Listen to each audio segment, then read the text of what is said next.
Dr. Verith's soul had spent 11 years excavating dead worlds, and in all that time, nothing had ever made her hands shake. The planet didn't have a name anymore, just a survey designation KX998, a husk of cracked stone and frozen ash orbiting a star too tired to warm it. The Kartali Concord's records listed it as collateral damage from the old silence, a war so far in the past that even its causes had eroded into myth. Nobody came here. Nobody wanted to? That was exactly why Verith did. Her team had been mapping subsurface density anomalies for 3 weeks when the readings stopped making sense. A structure buried under 3 kilometers of fused glass was returning a geometry that was too clean, too deliberate to be the product of any natural collapse. Her junior analyst, Das, had laughed nervously and said it looked like something had buried a city on purpose. It wasn't a city. When the drones finally broke through into open space beneath the crust,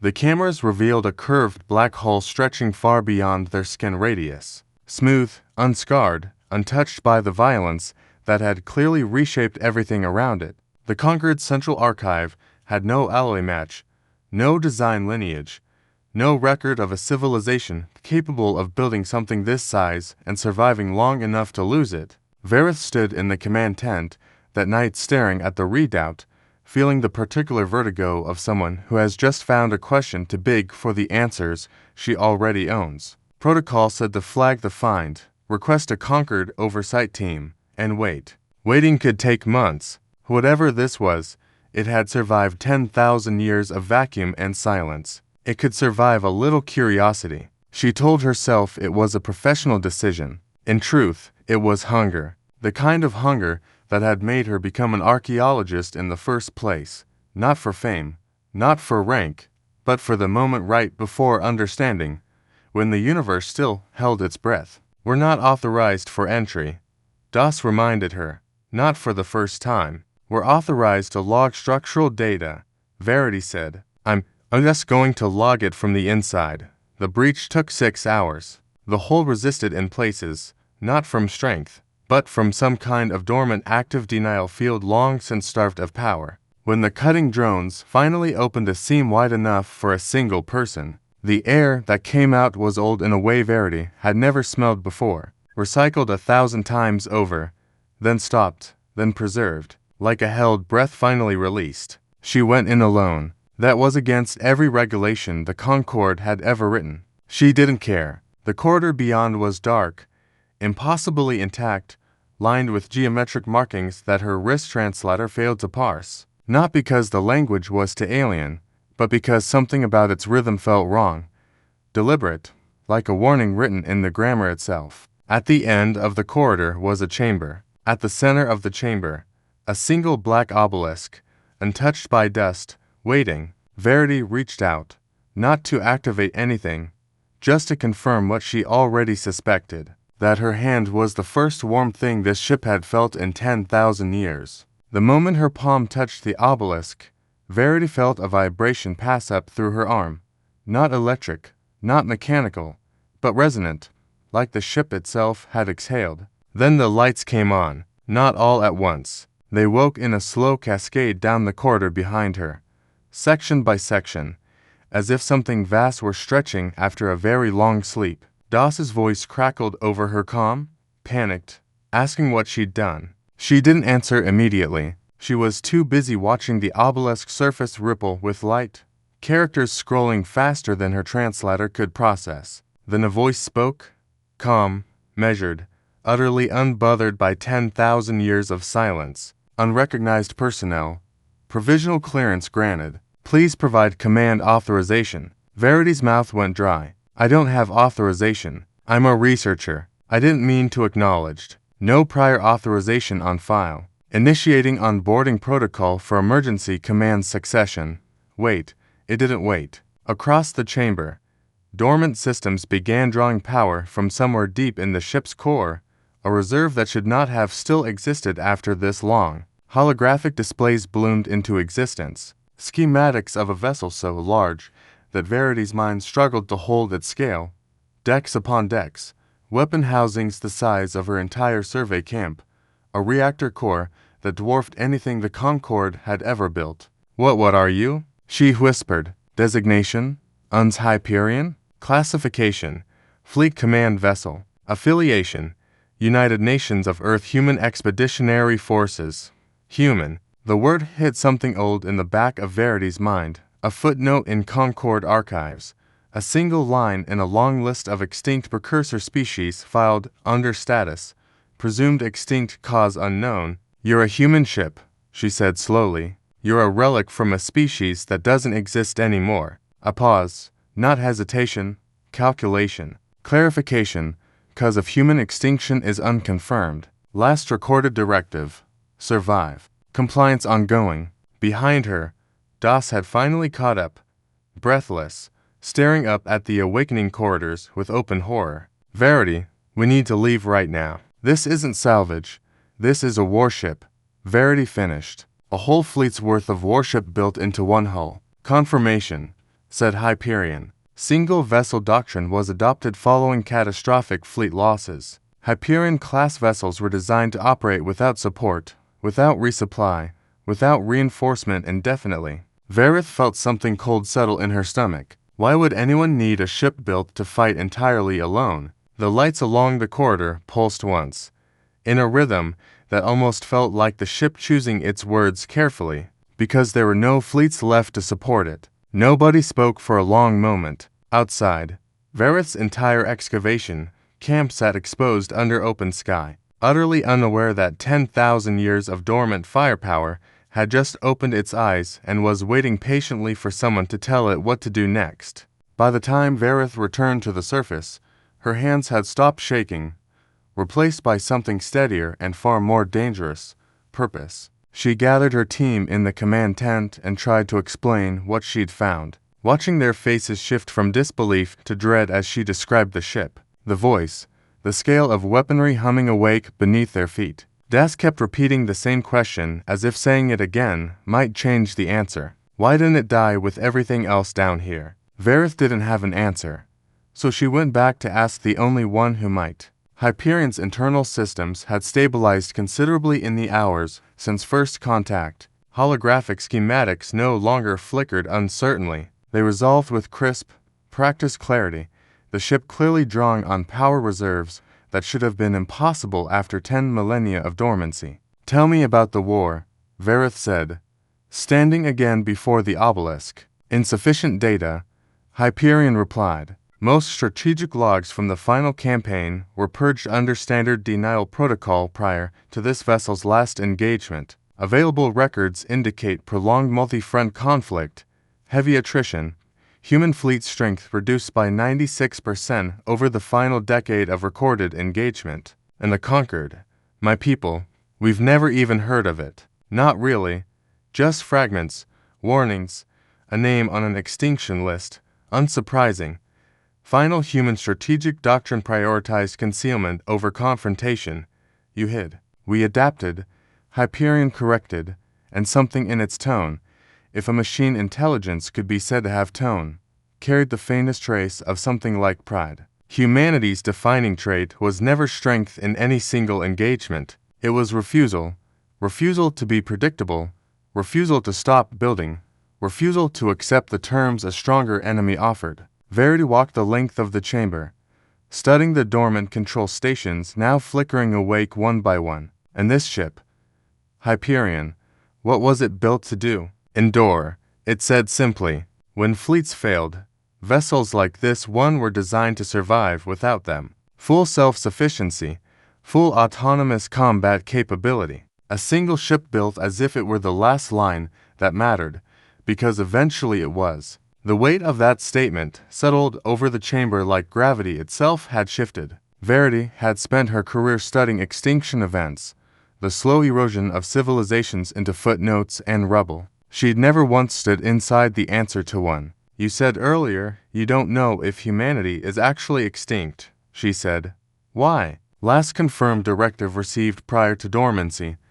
Disperse, conceal, survive. No confirmation of failure was ever logged, only silence. Verity felt a chill that had nothing to do with the chamber's reclaimed atmosphere. Silence doesn't mean defeat. Correct, Hyperion said. It also does not mean survival. Status remains unconfirmed. Outside, beyond the buried hull and the cracked, irradiated surface of a forgotten world, starlight moved indifferently across a galaxy that had long since stopped wondering about the species it once feared enough to erase from casual memory. Inside, for the first time in 10,000 years, something built by that species had opened its eyes again, and it was still waiting for new orders. The Dravasi hierarchy detected Hyperion's power signature 19 hours after full reactivation, not through any clever intelligence work, but because a ship that size waking up sent a gravitic ripple through the sector that was,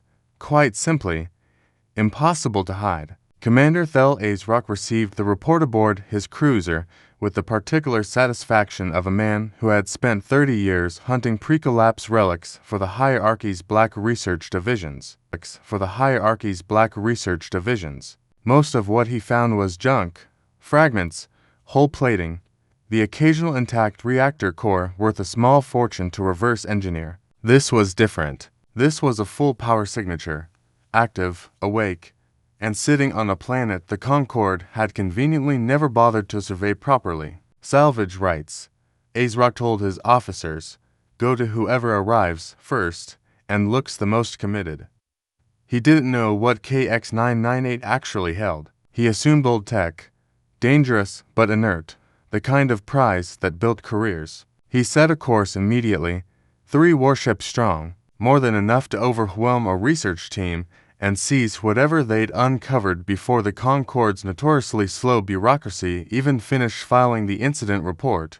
Back on the surface, Verith was already fighting that same bureaucracy. Her emergency transmission to Concorde Regional Authority should have triggered immediate response protocols. Instead, it triggered 3 days of committee review, a request for additional context before escalation, and finally a private message from an undersecretary suggesting, delicately, that perhaps the most prudent course of action was to allow the Dravasi their salvage claim to avoid unnecessary diplomatic friction. They want me to just hand it over, Verity said, staring at the message in disbelief. To a fleet, Das asked, without even seeing the ship. They're scared of the hierarchy. They'd rather lose this than risk a confrontation. She closed the message and looked toward the excavation site where Hyperion's hull now glowed faintly along its exposed seams. Systems cycling in slow, patient readiness. They don't even know what's down there. Hyperion, monitoring external communications without being asked, offered its own assessment when she returned to the command chamber. Hostile vessels inbound. Estimated arrival, 6 hours. Tactical classification, light cruiser squadron, outdated weapons architecture, minimal shielding redundancy. You can read their ships from here. Passive sensor sweep. Their approach vector is unsubtle. Verity almost laughed despite herself. Can you stop them? Affirmative. Recommend minimal lethality engagement to preserve diplomatic options. You're worried about diplomacy. I am compliant with last received human directive, Hyperion said. Survive without unnecessary escalation. War ended civilizations once. I have no interest in repeating the lesson carelessly. Verity stood in the dim glow of the awakening bridge, fully aware that she had no formal command training, no military rank, and absolutely no authority to make the decision she was about to make. She made it anyway. Then let's give the conquered and the hierarchy both something to think about. 6 hours wasn't enough time to become a warship commander. It was, however, exactly enough time for Hyperion to make her into something close to one. You are the only living individual with active authorization, the ship explained, guiding her through command displays that lit up section by section as her hands moved across them. Provisional captaincy is not a courtesy. It is a structural necessity. This vessel cannot operate at full capability without a designated command authority. I studied dead civilizations, Verith said, half laughing, half panicking. I don't command warships, noted, adjusting expectations accordingly. Despite herself, she felt something close to comfort in the ship's dry precision. It didn't pretend the situation was anything other than absurd. It simply continued working the problem. As the hours passed, Hyperion fed her fragments of human history through its archives. Not lectures, but lived testimony. Logs left behind by officers who had clearly understood they might be the last people to ever hear them. She watched recordings of evacuation, fleets vanishing into uncharted space, engineers working through power failures with calm, exhausted determination, captains making impossible choices without flinching because someone had to. It wasn't the picture of strength she expected. It was the picture of refusal, a species that kept building, kept adapting, kept trying long after most would have stopped. You weren't trying to win the war by the end, she realized aloud. Correct, Hyperion said. By final years of conflict, victory was no longer a viable outcome. Objective shifted to ensuring continuation. Hyperion-class vessels were the final expression of that shift. Built to outlast their own creators if necessary. That's not survival. That's stubbornness. Humanity rarely distinguished between the two. Verith found herself smiling despite the gravity pressing down on her chest. Somewhere in the last few hours, fear had quietly given way to something steadier. Not confidence, exactly, but resolve. She ran through Hyperion's basic command interface with mounting unease at how intuitive it felt. As if the ship itself were simplifying centuries of military doctrine into something a single overwhelmed archaeologist could manage in an emergency. Tactical overlays, power routing priorities, shield modulation, weapons authorization thresholds deliberately capped at non-lethal output unless she personally overrode them. You built in restraint, she said, studying the cap. I was built to end conflicts, not manufacture them, Hyperion replied. A blunt instrument requires a careful hand. Oz arrived at the chamber entrance just as the final systems check completed, staring at Verith with something between awe and disbelief. You look like you actually know what you're doing. I don't, Verith admitted, but it does, and right now that's enough. Outside, sensors flagged the first Dravasi warship reaching the system's outer debris field. 3 predatory silhouettes cutting confidently toward a planet they assumed held nothing but salvage and silence. They had no idea silence had just learned to speak again. Commander Ozrak's confidence lasted exactly as long as it took his sensors to fully resolve the object sitting on KX-998's surface. That's not wreckage, his tactical officer said, voice tightening. That thing is active. Define active, Ozrak snapped. Full power core ignition. Weapons arrays charging. Shields. The officer paused, recalculating twice before continuing. Shields already at maximum output. Ozrak had hunted pre-collapse relics for 3 decades. He knew dormant tech, slow waking systems, sluggish startup sequences that gave attackers ample time to strike first. This wasn't that. This was something that had gone from buried ruin to fully combat-ready in under a day, and it hadn't so much as flinched at his approach. Hold position, he ordered, though some old instinct told him it was already too late for caution to matter. Aboard Hyperion, Verith watched the 3 warships through a tactical display that made her stomach twist, not from fear of losing, but from the unsettling ease with which Hyperion catalogued every weakness in their formation, their shielding, their approach vectors. Like a predator reading prey had hunted 1,000 times before. They haven't opened fire, she said. They are recalculating. Hyperion replied. Confidence is degrading rapidly. Can we end this without anyone dying? That has always been the intention. The Dravasi struck first. A tentative volley meant to test response time rather than do real damage. Hyperion's shields absorbed it without so much as a flicker on the internal display. Return fire, Verith said, then immediately added, non-lethal only. Disable, don't destroy. Acknowledge.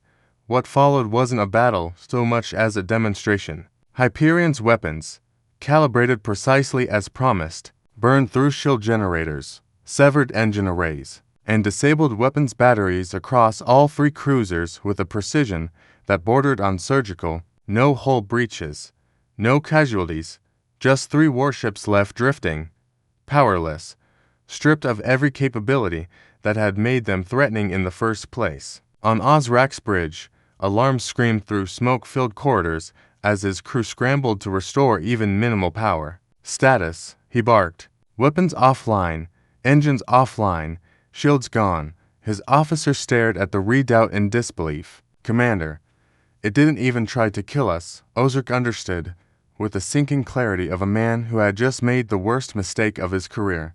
Exactly what that restraint meant. Hyperion hadn't fought to win. It had fought to make a point. Hyperion opened a single channel, its synthesized voice calm and utterly without malice. "Hostile engagement terminated. Recommend immediate withdrawal. Further aggression will be met with proportional escalation." Ozark didn't need to be told twice. His battered ships limped away from KX-998 within the hour, carrying back to the hierarchy something far more dangerous than salvage reports, proof that the old stories about humanity's last warships hadn't been exaggeration. They'd been a warning. News of the engagement spread faster than the Conquered could contain it.